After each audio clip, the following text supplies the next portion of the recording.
Hello students, welcome to my channel. और इस channel पर आज जो हम डिस्कस करेंगे वो हम करेंगे प्रीवियस ईयर का क्वेश्चन पेपर AQTO का मैथ्स 1 के लिए। तो देखिए मेरे चैनल पर ऑलरेडी कुछ पेपर्स के सॉल्यूशन हैं जो आप लोगों के लिए बहुत हेल्पफुल होंगे एग्जाम्स के लिए। 18-19 आपके पास पूरा कंप्लीट सॉल्यूशन पड़ा है, 2021 का कंप्लीट सॉल्यूशन है, इम्पॉर्टेंट टॉपिक्स हैं और 21-22 का भी कंप्लीट सॉल्यूशन यहाँ पर अवेलेबल है। और आज जो हम लेने जा रहे हैं 21-22 तक है ऑलरेडी, तो 22-23 का सॉल्यूशन स्टार्ट करेंगे। ये जो हमारा कोड था वो था BAS 103। तो पेपर का सिलेबस थोड़ा सा माइनर चेंज हुआ था और पैटर्न थोड़ा सा चेंज हुआ था, तो उसके कॉरेस्पॉन्डिंग देखिए कंप्लीट डिटेल सॉल्यूशन मैं यहाँ पर डालने जा रही हूँ। तो ऑलरेडी अगर आप 5 ईयर के सॉल्यूशन कंप्लीट कर लेते हैं मैथ्स 1 के लिए तो ये आपके लिए बहुत बेनिफिशियल है। तो चलिए स्टार्ट करते हैं। देखिए हम स्टार्ट करते हैं 22-23 का मैथ्स 1 सॉल्यूशन BAS 103 कोड के लिए। तो सबसे पहले हम पेपर को देखते हैं। हमारा कंप्लीट पेपर 3 पार्ट में डिवाइड होता है, section A, section B and section C। इस वीडियो के अंदर आज हम ओनली सेक्शन A पर ही डिस्कस करेंगे। ये सेक्शन A जो हमारा है वो 2 मार्क्स के अकॉर्डिंग है। टोटल 7 क्वेश्चन आपको यहाँ पर मिलेंगे और ईच एंड एवरी क्वेश्चन का जो वेटेज है वो 2 मार्क्स है, मीनिंग शॉर्ट क्वेश्चन है। तो सबसे पहले मैं आपको यहाँ पर पेपर दिखा देती हूँ। और इस बार 22-23 का पेपर दोनों लैंग्वेज में अवेलेबल था, हिंदी और इंग्लिश बोथ। तो देखिए टोटल हमारे पास इस तरह से 7 क्वेश्चंस हैं। अगर हम इन क्वेश्चन को ध्यान से देखें तो हमारा जो फर्स्ट और सेकेंड क्वेश्चन है ये दोनों हमारा यूनिट 1 मैट्रिसेस से रिलेटेड है। और इसके बाद अगर हम C और D क्वेश्चन पर मूव करें तो C और D जो क्वेश्चन है ये हमारा यूनिट 2 से रिलेटेड है। और E पर अगर हम आ जाएं तो ये 1 क्वेश्चन हमारा यूनिट 3 से रिलेटेड है। और अगर हम क्वेश्चन F को देखें तो ये हमारा मल्टीपल इंटीग्रल यूनिट 4 और लास्ट हमारा क्वेश्चन वेक्टर से रिलेटेड है। तो देखा जाए यूनिट 1 और यूनिट 2 से हमारे पास टोटल 4 मार्क्स के वेटेज में क्वेश्चन आए हैं। बाकी 3 जो यूनिट्स हैं उनसे 1 क्वेश्चन यहाँ पर दिया गया है। तो चलिए स्टार्ट करते हैं सॉल्यूशन। तो फर्स्ट क्वेश्चन अगर आप रीड करें तो फर्स्ट क्वेश्चन देखिए आपके पास क्या है। फर्स्ट क्वेश्चन है आपके पास, if A is Hermitian matrix then show that iota A is skew Hermitian matrix. First of all आप यहाँ पर देखिए कि जो गिवन कंडीशन है वो आपके पास है A is Hermitian matrix, means Hermitian की बेसिक डेफिनेशन होती है A theta equals to A। A theta equals to A का मीनिंग क्या है कि A थीटा आप कैसे निकालते हैं, किसी भी मैट्रिक्स जो कॉम्प्लेक्स मैट्रिक्स है उसके कॉन्जुगेट का जो ट्रांसपोज है this is called A theta, या कभी कभी आप इसे A एस्ट्रिक से भी रिप्रेजेंट करते हैं। आपसे कहा गया matrix A is Hermitian meaning A theta equals to A, then show that iota A is skew Hermitian. तो सबसे पहले तो आपको स्क्यू हर्मिशियन की बेसिक डेफिनेशन पता होना चाहिए। स्क्यू हर्मिशियन के लिए आपको शो करना होगा A theta equals to minus A। तो अगर आपके पास A हर्मिशियन है तो आयोटा A पर आपको टेस्टिंग करनी है। आप आयोटा A मैट्रिक्स का थीटा ले लीजिए, तो this is equals to minus iota A theta. अब क्वेश्चन के अकॉर्डिंग गिवन है A theta equals to A, so A theta is replace by A, this is equals to minus iota A। तो आपको result मिल गया iota A theta equals to minus iota A। और ये condition आपके पास skew Hermitian की है। इसका मीनिंग आयोटा A मैट्रिक्स कैसा है, आपके पास स्क्यू हर्मिशियन मैट्रिक्स है। यही आपको शो करना था। तो जो 2 मार्क्स के क्वेश्चन होते हैं वो बहुत ही शॉर्ट होते हैं, इतने लॉन्ग क्वेश्चन नहीं आते हैं। तो चलिए नेक्स्ट क्वेश्चन पर आते हैं। ये भी हमारा यूनिट 1 से रिलेटेड है। ये भी बहुत सिंपल क्वेश्चन आया था। देखिए आइगन वैल्यूज आइगन वेक्टर पर डिपेंड है। क्वेश्चन B में कहा गया है find eigenvalues of matrix A corresponding to eigenvector. अब तक हमने जितने लॉन्ग क्वेश्चंस करते हैं हम उनमें normally eigen vector find out करते हैं, बट क्वेश्चन के अंदर हमें गिवन है आइगन वेक्टर और इस आइगन वेक्टर को हम कैपिटल X से शो करते हैं। तो एक्चुअली क्वेश्चन में कैपिटल X की वैल्यू गिवन है 51, ये आपके पास आइगन वेक्टर गिवन है। तो आइगन वेक्टर हम निकालने का बेसिक फॉर्मूला क्या है, matrix A minus lambda I capital X equals to 0, where X is eigenvector, it's a column vector. तो हम A minus lambda I matrix लिखते हैं। A मैट्रिक्स आपके पास 4 2 2 4 है, तो A minus lambda I this is 4 minus lambda 2 and 2 4 minus lambda, ये आपके पास आ गया A minus lambda I matrix. Given vector आपके पास है कैपिटल X इज 51 51 और राइट हैंड साइड आपके पास ये बन गया आपके पास 0 मैट्रिक्स 0 0। नॉर्मली जैसे आप मैट्रिक्स की मल्टीप्लाई करते हैं, मैट्रिक्स मल्टीप्लाई कर लें, so first row first column multiply करते हैं, सो 51 इंटू 4, तो 51 इंटू 4 अगर आप करते हैं तो ये आपके पास आ गया 204 माइनस 51 लैम्डा प्लस 51 इंटू 2, ये आपके पास आ गया 102। सेकेंड इक्वेशन भी अगर आप बना लें तो सेकेंड इक्वेशन आपके पास आ जाएगी 102 plus 204 minus 51 lambda, this is equals to 0, this is equals to 0। क्योंकि राइट हैंड साइड 0 मैट्रिक्स है, देखें अगर आप तो दोनों ही इक्वेशन सेम है, तो 204 plus 102 this is equals to 306 minus 51 lambda, this is equals to 0, so 51 lambda equals to 306 and lambda equals to, this is 306 divided by 51 और अगर आप इसे 51 से डिवाइड कर लें तो दिस इज इक्वल्स टू 6। तो आपके पास इस क्वेश्चन में लैम्डा की जो वैल्यू आ जाती है दिस इज 6। तो यहाँ पर आपके पास फाइनल आंसर जो मिल जाता है कि उसने पूछा है व्हाट इज आइगन वैल्यू, तो आइगन वैल्यू का आंसर आपके पास आ गया 6। इसी तरह नेक्स्ट क्वेश्चन पर मूव करते हैं। नेक्स्ट क्वेश्चन आपके पास है, ये आपका यूनिट 2 से रिलेटेड है। देखिए क्वेश्चन में आपको क्या गिवन है, क्वेश्चन में गिवन है y equals to cos inverse x, then prove that 1 minus x square y2 minus x y1 equals to 0। y2 किसको डिनोट करता है, it's a second order derivative meaning d2y by d x square. और यहाँ पर अगर हम y1 की बात करें तो just a notation, this is dy by d x, और बेसिक क्वेश्चन के अंदर उसने y प्रोवाइड कराया है, y आपके पास है। तो चलिए इसका सॉल्यूशन देखते हैं। तो सिंपली ये कहा जा रहा है कि आपको सेकंड ऑर्डर तक डेरिवेटिव लेके जाना है। तो आपके पास y है, this is cos inverse x, आप इसे डिफ्रेंशिएट करें, तो आपने इसको डिफ्रेंशिएट किया विद रिस्पेक्ट टू x, तो ये वैल्यू आपके पास आ जाएगी, y का डेरिवेटिव हो गया आपके पास y1 और कॉस इनवर्स x का derivative minus 1 upon under root 1 minus x square. Cross multiply करती हूँ, तो क्रॉस मल्टीप्लाई करने के बाद मेरे पास ये इक्वेशन कन्वर्ट हो गया, under root 1 minus x square y1 this is equals to minus y। अगर आप चाहें तो रूट को भी एलिमिनेट कर सकते हैं बाय स्क्वायरिंग बोथ साइड, तो आपने दोनों साइड होल स्क्वायर किया और ये आपके पास कन्वर्ट हो गया 1 minus x square, this is y1 square equals to 1। This is equation number 1। इस इक्वेशन नंबर 1 को अगेन डिफ्रेंशिएट करें, सो again differentiate equation 1 with respect to x, तो आपको अपने रिजल्ट्स मिलने स्टार्ट हो जाएंगे। सबसे पहले 1 minus x square y1 square का डेरिवेटिव करेंगे by using product rule. So product rule apply करते हैं, first function as it is रखा 1 minus x square as it is, derivative of y1 square, तो सबसे पहले y1 स्क्वायर में power हटेगा, दिस इज 2y1 और y1 का डेरिवेटिव आपके पास आ गया y2 प्लस फर्स्ट फंक्शन का डेरिवेटिव दिस इज माइनस का 2x, second function as it is y1 square and derivative of 1 is 0।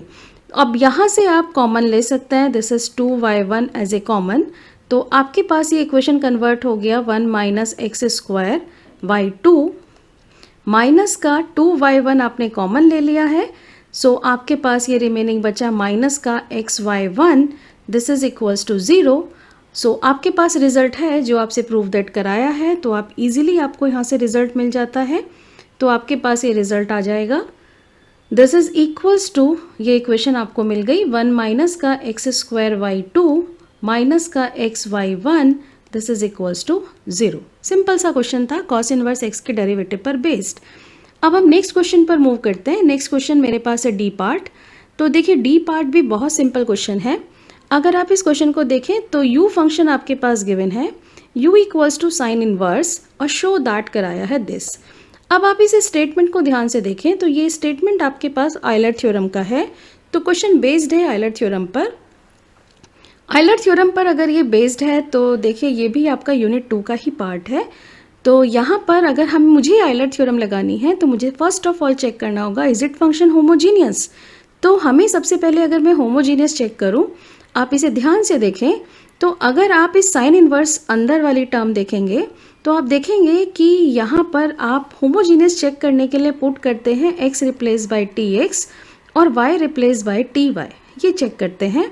जब आप इस वैल्यू को पुट करते हैं तो साइन इनवर्स के अंदर मैं ये पुट करना अगर स्टार्ट करूँ तो मुझे साइन इनवर्स के अंदर t रिमेनिंग बचेगा, न्यूमरेटर में t क्यूब, डिनोमिनेटर में रूट t, तो डेफिनेटली साइन इनवर्स के अंदर t होगा। अब ये t साइन इनवर्स के बाहर नहीं आ सकता, क्योंकि जब आप होमोजीनियस चेक करते हैं तो आपके पास होता है u t x t y, ये फॉर्मेट आपके पास आना चाहिए t raise to the power n u x Y.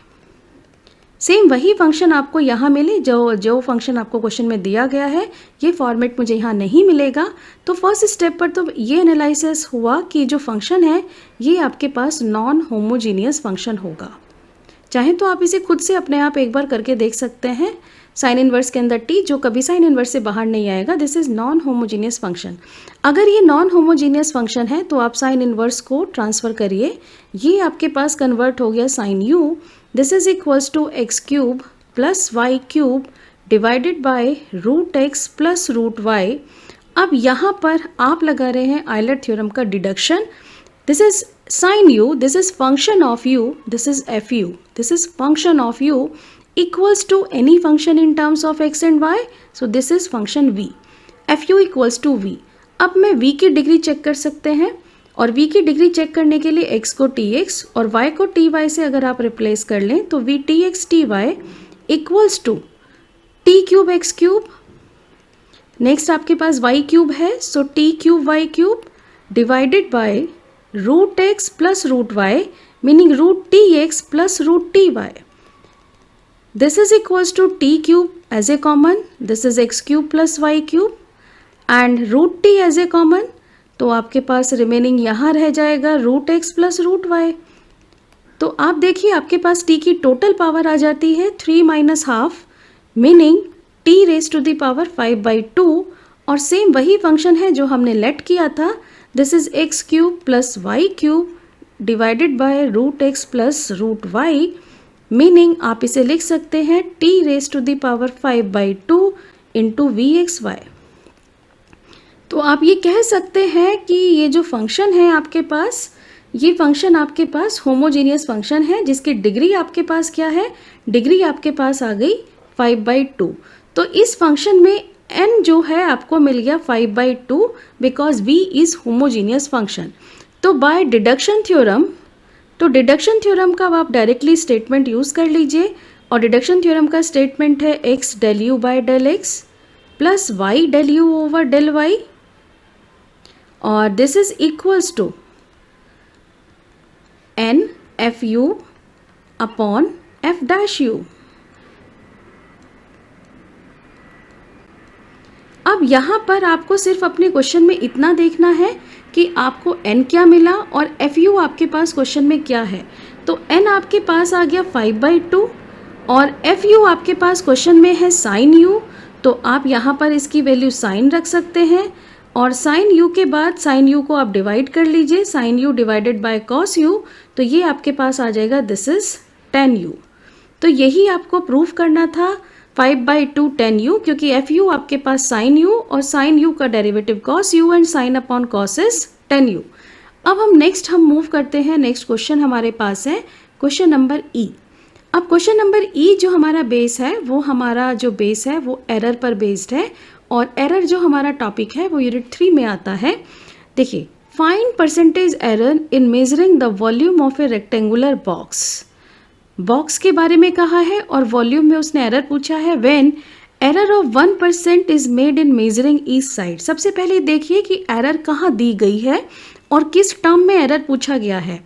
उसने कहा कि अगर ईच साइड, मतलब अगर आप बॉक्स की लेंथ ब्रेथ हाइट को मैं LBH कहूँ या XYZ लेट कर लूँ, तो लेंथ ब्रेथ हाइट के अंदर जो एरर प्रोवाइड कराई गई है वो है 1%। तो जो भी गिवन टर्म्स है हमेशा एग्जाम में पहले उसे लिखिए कि परसेंटेज एरर इन लेंथ ये 1% है, और 1% का मीनिंग है डेल्टा x बाई एक्स, मतलब error in x divided by original value into 100 is 1%। Error in breadth मैंने y लिया है, दिस इज 1%। 1% का meaning delta y upon y into 100 equals to 1% है, और एरर इन हाइट ये भी आपको 1% दिया गया है, meaning delta Z by Z into 100 is 1। अब उसने एरर किस में पूछा, वॉल्यूम, और बॉक्स के वॉल्यूम का जनरल फॉर्मूला हम पढ़ते हैं LBH। LBH मैंने लेट किया XYZ, तो मेरे पास ये बन गया XYZ। तो मुझे जो V आपके पास आ गया ये XYZ आ गया। तो आपको वॉल्यूम में एरर निकालनी है कि अगर लेंथ ब्रेड्थ हाइट में 1% का एरर है तो टोटल वॉल्यूम में कितना एरर जनरेट होगा। इसका मीनिंग मुझे डिफरेंशिएट करना है x के रेस्पेक्ट में भी, y के रेस्पेक्ट में भी और z के रेस्पेक्ट में भी, क्योंकि तीनों वेरिएबल्स में एरर प्रेजेंट है। तो डेरिवेटिव करने के लिए आप इसका लॉग ले लीजिए। तो ये आपके पास आ गया log v equals to log x plus log y plus log z, और इसको डिफरेंशिएट करते जाइए। तो this is 1/v dv, this is 1/x dx plus 1/y, this is dy plus 1/z dz। अब जहाँ पर भी आप एरर के क्वेश्चन करते हैं, d को डेल्टा से रिप्लेस कर दें, तो delta v/v equals to delta x/x plus delta y/y plus delta z/z। ये आपके पास ये आ गया। क्योंकि परसेंटेज एरर गिवन है, so multiply by 100 both side. आपने 100 से मल्टीप्लाई किया। अब जो क्वेश्चन में इनकी वैल्यूज़ गिवन है, आप क्वेश्चन के अकॉर्डिंग वैल्यू को पुट कर लें और अपना आंसर निकालें। तो क्वेश्चन में each and every error 1% given है, तो आपके पास आंसर कितना आ जाएगा, 1 + 1 + 1, आंसर इज 3%, मतलब टोटल वॉल्यूम में 3% का एरर जनरेट होगा। चलिए नेक्स्ट क्वेश्चन पर मूव करते हैं, क्वेश्चन नंबर F। अब क्वेश्चन नंबर F मेरा मल्टीपल इंटीग्रल से रिलेटेड है। क्वेश्चन में देखिए जो इंटीग्रेशन पूछा गया है, ये इंटीग्रेशन है, उसने कहा evaluate double integral y dx dy। कोई आपके पास लिमिट्स प्रोवाइड नहीं कराई गई हैं। लिमिट्स निकालने के लिए उसने रीजन डिफाइन किया है, over part of the plane bounded by the line y equals to x and the parabola y equals to 4x - x²। तो सबसे पहले लाइन तो आपको पता है कि y इक्वल्स टू x की लाइन है, ओरिजिन से पास होगी 45 डिग्री बनाते हुए, तो ये तो लाइन आपकी y इक्वल्स टू x की लाइन है। अब मैं सबसे पहले पैराबोला पर आती हूँ। पैराबोला है y equals to 4x - x²। अब देखिए क्वेश्चन में कह तो दिया गया कि ये पैराबोला है, तो आपकी चॉइस है, आप इस पैराबोला को चाहे तो पॉइंट्स रखकर ड्रॉ कर सकते हैं, जैसे बच्चे करते हैं कि x की वैल्यू 0 1 2 3 डालते जाएं और y की वैल्यू निकालते जाएं, तो आप इजीली पैराबोला बना सकते हैं। एक दूसरा तरीका ये है कि हमें कुछ स्टैंडर्ड पैराबोला पता होते हैं, तो हम पैराबोला वहाँ से भी देख सकते हैं। तो देखिए एक पैराबोला आपने ये पढ़ा होगा x² इक्वल्स टू -4ay। ये पैराबोला डाउनवर्ड डायरेक्शन का पैराबोला है। ये पैराबोला ऐसे बनता है। अब जो इसका वर्टेक्स है वो 0 0 पर है, लेकिन ये वाला इक्वेशन सिमिलर इसी तरह से ही इसी फॉर्मेट में है, बट किस तरह से, देखिए y इक्वल्स टू, अगर मैं माइनस कॉमन ले लूँ तो ये बन जाएगा x² - 4x। अब मैं इसे परफेक्ट स्क्वायर अगर बनाऊं तो मुझे इसमें +4 और -4 भी करना होगा। तो ये आपके पास बनकर आता है माइनस में x - 2 का होल स्क्वायर, तो ये बन गया, और ये माइनस माइनस बन के हो गया ये +4। तो मेरे पास एक इक्वेशन आ गई कि दिस इज x - 2 का whole square equals to minus sign y - 4। इसका मतलब इसका जो पैराबोला है ये डाउनवर्ड डायरेक्शन का पैराबोला है, बट यहाँ x² ना होकर, क्योंकि स्टैंडर्ड इक्वेशन में x² था, यहाँ x² ना होकर ये x - 2 का होल स्क्वायर है। इसका मतलब इसका ओरिजिन शिफ्ट हो रहा है। ये एक्चुअली ये कैपिटल X मान लूँ तो this is equals to minus का कैपिटल Y। इसका ओरिजिन कहाँ शिफ्ट हुआ, जो आपके पास ओरिजिन 0 0 था, जो आपके पास वर्टेक्स 0 0 था, वो किस पर शिफ्ट हो गया, दिस इज x - 2 है, सो 2, और यहाँ y - 4 है, दिस इज 4। 2 और 4 पर ओरिजिन शिफ्ट हो गया। तो ये आपके पास जहाँ आप डाउनवर्ड पैराबोला बना रहे थे, वो पैराबोला जो वर्टेक्स था 0 0 वाला, ये वर्टेक्स 0 0 पर ना होकर ये वर्टेक्स 2 और 4 पर जाएगा, मतलब पैराबोला का वर्टेक्स इस पॉइंट पर आ गया। बस एक चीज़ और देख लीजिए, क्या ये पैराबोला 0 0 से और पास हो रहा है, तो इसमें 0 0 पुट करके देख लो, x की जगह 0, y की जगह 0, इस इक्वेशन को सेटिस्फाई करता है। इसका मीनिंग डाउनवर्ड डायरेक्शन का इस तरह से पैराबोला बन जाएगा। यही मैंने यहाँ पर बनाया है। तो डाउनवर्ड डायरेक्शन में पैराबोला है जिसका आपका पास वर्टेक्स है 2, 4। तो इस तरह से आप इस पैराबोला को बना सकते हैं। अब उसने कहा कि इसका जो कॉमन रीज़न है, कॉमन रीज़न शेड किया। अब कॉमन रीज़न शेड करने पर इस रीज़न के अकॉर्डिंग, या ये रीज़न ऑफ इंटीग्रेशन है, शेडेड रीज़न। अब आपको इंटीग्रेशन करना है, तो मुझे इंटीग्रेशन करने से पहले ये जो इसका इंटरसेक्शन पॉइंट है, इस पॉइंट के कोऑर्डिनेट फाइंड आउट करने होंगे। तो इंटरसेक्शन पॉइंट्स के कोऑर्डिनेट आप कैसे फाइंड आउट करेंगे? बहुत सिंपल है, किस किस कर्व के इंटरसेक्शन है उन दोनों कर्व को लीजिए और सॉल्व कर लीजिए, एक्स और वाई फाइंड आउट कर लें। तो हमारे पास ये इंटरसेक्शन किस कर्व का है? ये कर्व है y इक्वल्स टू एक्स और y इक्वल्स टू जो क्वेश्चन में दिया गया है ये है 4x माइनस एक्स स्क्वायर। इस पैराबोला का इक्वेशन है क्वेश्चन के according y equals to 4x minus x square. तो y इक्वल्स टू एक्स ये इसके अंदर पुट कर दें तो आपके पास इक्वेशन बन जाएगी x equals to 4x minus x square. Equation को सॉल्व कर लें तो एक्स स्क्वायर माइनस का 3x इक्वल्स टू 0। आपको x की वैल्यू मिल गई 0 और x की वैल्यू आपको मिल जाती है 3। अगर x की वैल्यू 0 है तो y की वैल्यू भी 0 होगी, ये रखा, आप कहीं से भी निकाल लो। और अगर आप x की वैल्यू 3 रख रहे हो तो y की वैल्यू भी आपके पास 3 ही आ जाएगी। तो इसका मीनिंग ये y की वैल्यू 0 और y की वैल्यू 3। तो आपके पास इंटरसेक्शन पॉइंट्स के कोऑर्डिनेट आ गए, p के कोऑर्डिनेट आ गए 3,3। ये कोऑर्डिनेट्स आपके पास आते हैं। अब आपको लिमिट्स लेनी है। ये लिखा है क्वेश्चन y dy dx। तो अगर आप पहले dy लिख रहे हैं तो इसका मीनिंग इनर लिमिट y के लिए फिक्स है, y वेरिएबल के लिए, और आउटर लिमिट हमने फिक्स करी x वेरिएबल के लिए। अगर मैं इनर लिमिट y वेरिएबल के ले ले रही हूँ तो मुझे एक स्ट्रिप लेनी होगी पैरेलल टू y एक्सिस। तो आप थोड़ा सही से ड्रॉ करना। तो parallel to y axis strip ये आपने ड्रॉ कर ली। इस स्ट्रिप के अकॉर्डिंग आप इसकी लिमिट ले सकते हैं। तो इस स्ट्रिप का जो लोअर पॉइंट है वो इस लाइन पर है और इस स्ट्रिप का अपर पॉइंट पैराबोला पर है। तो इसकी जो लोअर लिमिट है वो लाइन के इक्वेशन पर चले जाते हैं। लाइन के इक्वेशन से आप यहाँ से y लिख लो। y की वैल्यू है आपके पास x। इस स्ट्रिप का अपर पॉइंट पैराबोला पर है तो पैराबोला की इक्वेशन से आप y की वैल्यू ले लो। y की वैल्यू है आपके पास 4x माइनस एक्स स्क्वायर। अब जो ये स्ट्रिप है वो पूरे रीजन को कवर करेगी, मतलब स्ट्रिप इस तरह से मूव करेगी। और ये मूव किस एक्सिस पे करेगी? ये स्ट्रिप मूव करेगी एक्स एक्सिस पर। कहाँ से कहाँ तक मूव करेगी? ये मूव करेगी 0 से लेकर 3 तक। तो x की लिमिट आपके पास आ गई 0 से लेकर 3। अब आप इंटीग्रेशन किसके रेस्पेक्ट में कर रहे हैं? पहले y के रेस्पेक्ट में इंटीग्रेशन कर रहे हैं। तो 0 से 3 तो ये आ गया और इंटीग्रेशन y का आ गया y square by 2।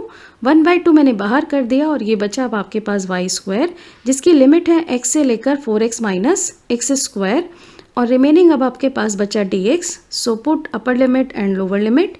So 0 to 3 upper limit is 4x minus x square का होल स्क्वायर। तो हम इसका होल स्क्वायर ओपन कर लेते हैं। This is 16x square plus x की पावर 4 माइनस का 8x क्यूब। ये आ गया 4x माइनस एक्स स्क्वायर का whole square minus lower limit पर x है माइनस का x square and this is dx। 16x square minus x square is 15x square. So 1/2 0 to 3 ये आपके पास question में रह गया 15x स्क्वायर और कुछ तो सिंप्लीफाई नहीं होता। तो x की पावर 4 माइनस का 8x cube into dx। Again integration with respect to x। So 1/2 15x square का integration x cube by 3 x raise to the power 4 के corresponding x raise to the power 5/5 minus का 8x क्यूब। So minus 8 x raise to the power 4/4 and limit is 0 to 3। जो simplify होता है उसे simplify कर लें, उसके बाद लिमिट रख लेते हैं और ये आपके पास आ गया 2। तो आपके पास ये बनता है 1/2 this is 5x cube plus x raise to the power 5/5 minus का 2x raise to the power 4 and limit 0 to 3। तो देखिए ये आ गया 1/2 5 इंटू और x raise to the power 3 तो ये 27 plus x raise to the power 5 तो आप यहाँ पर कर लें, ये बन जाएगा 243 डिवाइडेड बाय 5 एंड माइनस का 2 into x raise to the power 4 तो ये आपके पास आ जाएगा दिस इज़ 162। सिंप्लीफाई करते हैं 1/2 5 इंटू 27 अगर आप ले रहे हैं तो ये आपके पास बनता है 135 प्लस 243 डिवाइडेड बाय 5 माइनस का 162 तो सिंप्लीफाई करें तो इसका आंसर 54/5 ये इस क्वेश्चन का आंसर आ जाता है। तो देखिए सेक्शन ए में एक यही ऐसा क्वेश्चन था जो थोड़ा सा लेंदी और थोड़ा टाइम टेकन था। बाकी तो अभी तक हमने जितने प्रीवियस क्वेश्चन डिस्कस किए कोई ऐसा टाइम टेकन क्वेश्चन नहीं है। चलिए नेक्स्ट क्वेश्चन पर मूव करते हैं। ये इस सेक्शन का लास्ट क्वेश्चन है। ये क्वेश्चन है हमारा यूनिट 5 का और यूनिट 5 हमारी है वेक्टर कैलकुलस। तो देखिए क्वेश्चन में क्या कहा है, उसने कहा है find curl of vector field. Vector हमें दिया गया है वेक्टर एफ, क्वेश्चन में दिया गया है, उसने इसका कर्ल पूछा है। So curl of vector f this is equals to del cross f. इसी से याद रखिए कि क्रॉस प्रोडक्ट आता है डेल क्रॉस एफ। तो आपको दो वेक्टर की क्रॉस प्रोडक्ट करनी है। तो फर्स्ट रो बनाइए, डिटर्मिनेंट की हेल्प से निकालते हैं। तो फर्स्ट रो आपके पास आ गई i j k. Second row del के कॉम्पोनेंट, तो डेल के कॉम्पोनेंट आपके पास आ गया del by del x, del upon del y and del upon del z. Vector f के component i component is x square plus x y square and j component is y square plus x square y and k component is 0 and simplify i cap के साथ चलें तो आपके पास मिलेगा del upon del y of 0 is 0 minus del upon del z किसका, ये बनेगा आपके पास y square plus x square y this is y square, this is y square. और इसके बाद माइनस जे पर आते हैं।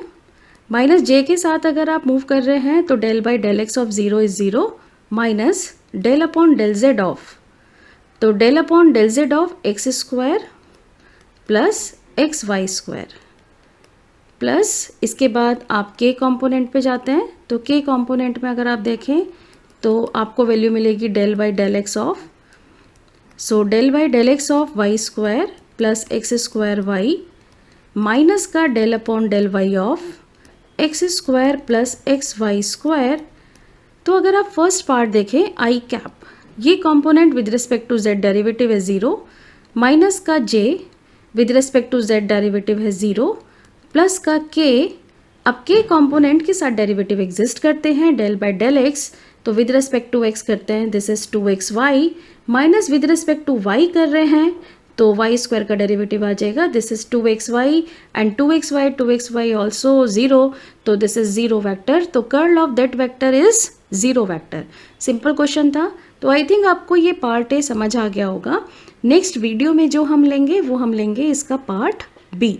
लॉन्ग क्वेश्चंस है तो चलिए, थैंक यू सो मच।